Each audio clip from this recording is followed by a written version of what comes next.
Hello बच्चों, let's see the question. So the question says at 300 Kelvin 40 ml of O3 gas, that is ozone gas, dissolves in 100 gram of water in water at 1 atmospheric pressure. What mass of ozone dissolved in 1600 gram of water at pressure of 4.0 atmosphere at 300 Kelvin?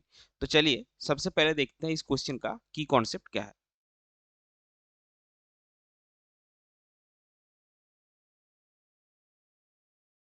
सो इस question का की concept है Henry's law. अभी देखिए, according to Henry's law हमको क्या पता है. According to Henry's law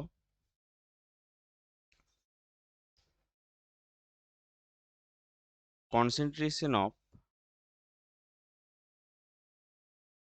dissolved gas is directly proportional to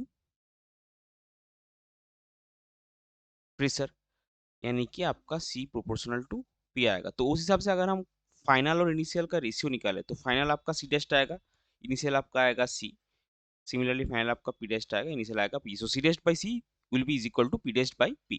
अभी देखिए यहाँ पे हमको गिवन क्या है, यहाँ पे हमको गिवन है कि 40 ml आपका जो ओजोन है वो 100 ग्राम वाटर में डिजोल्व हुआ है. तो हम कॉन्सेंट्रेशन हम जनरली क्या कैसे करते हैं, कॉन्सेंट्रेशन हम जनरली नंबर ऑफ मोल्स या फिर मास डिसॉल्व करते हैं. तो यहाँ पे वॉल्यूम दिया है, तो यहाँ पे इस उसको हम आगे कन्वर्ट नहीं करेंगे, इसको कॉन्सेंट्रेशन को ऐसे ही पकड़ेंगे. That concentration will be expressed in terms of volume of ozone dissolved in some mass of water or divided by mass of water. So now in this case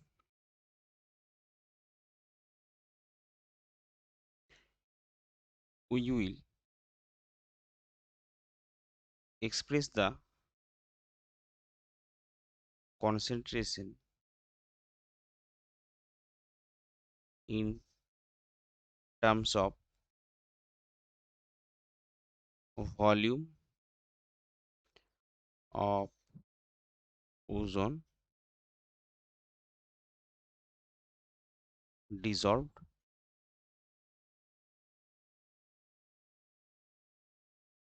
divided by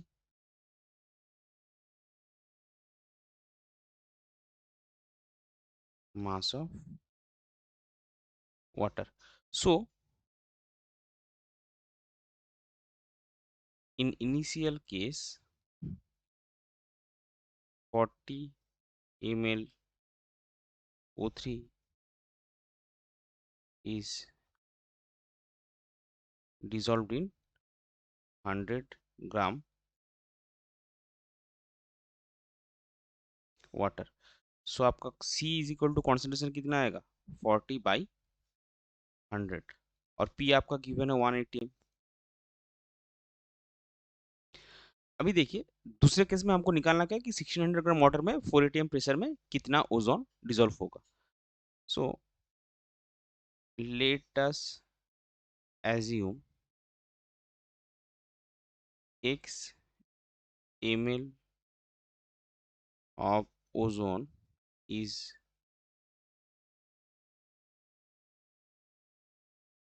dissolved in 1600 gram of water at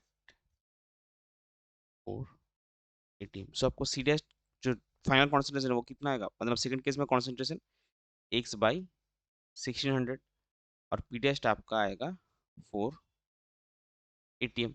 सो अगर हम सी test by सी करें जो हमको पहले से पता था, C test by C will be equal to P test by P, और सी टेस्ट आपका आएगा x by 1600 divide by is equal to 4/1 और x बाई 1600 इंटू 100/40 ये आपका आएगा इज इक्वल टू 4. सो इसका वैल्यू आपको मिलेगा, ये जीरो कैंसिल आउट हो जाएगा और आपको मिलेगा x is equal to 2560 ml, that is 2.5 2.56 litre. अभी देखिए हमको तो जो एक्स है उसका वॉल्यूम नहीं चाहिए, हमको चाहिए क्या, what mass of ozone in gram. So इसके लिए हम क्या करेंगे, आइडियल गैस इक्वेशन यूज करेंगे। So we know PV is equal to NRT. So N आपका कितना आएगा, पीवी बाई आरटी। डाटाज देखिए, पीवी पी क्या है 4 एटीएम, वी क्या है 2.56 लीटर, आर क्या है 0.082 litre ATM mole inverse kelvin inverse, और टी आपका गिवन है 300 केल्विन। सो एन आपका क्या आएगा, एन आपका आएगा 4 ATM into 2.56 litre divided by 0.082 litre ATM mole inverse kelvin inverse into 300 kelvin. तो इसका वैल्यू आपको मिलेगा 0.42 मोल। नाउ ओजोन का जो मोलर मास है MO3 वो है आपका 48 ग्राम पर मोल। सो मास ऑफ ओजोन डिजॉल्व, ये आपका क्या हो जाएगा 48 इंटू 0.42 ग्राम, दैट इज 20.16 ग्राम। ये हो जाएगा आपका फाइनल आंसर। सो इसको हम लिख लेंगे 20.16 gram of ozone is dissolved in 1600 gram of water at 4 atm and 300 kelvin. सो ये हो जाएगा आपका क्वेश्चन का final answer. I hope you understood it well. Best of luck, thank you.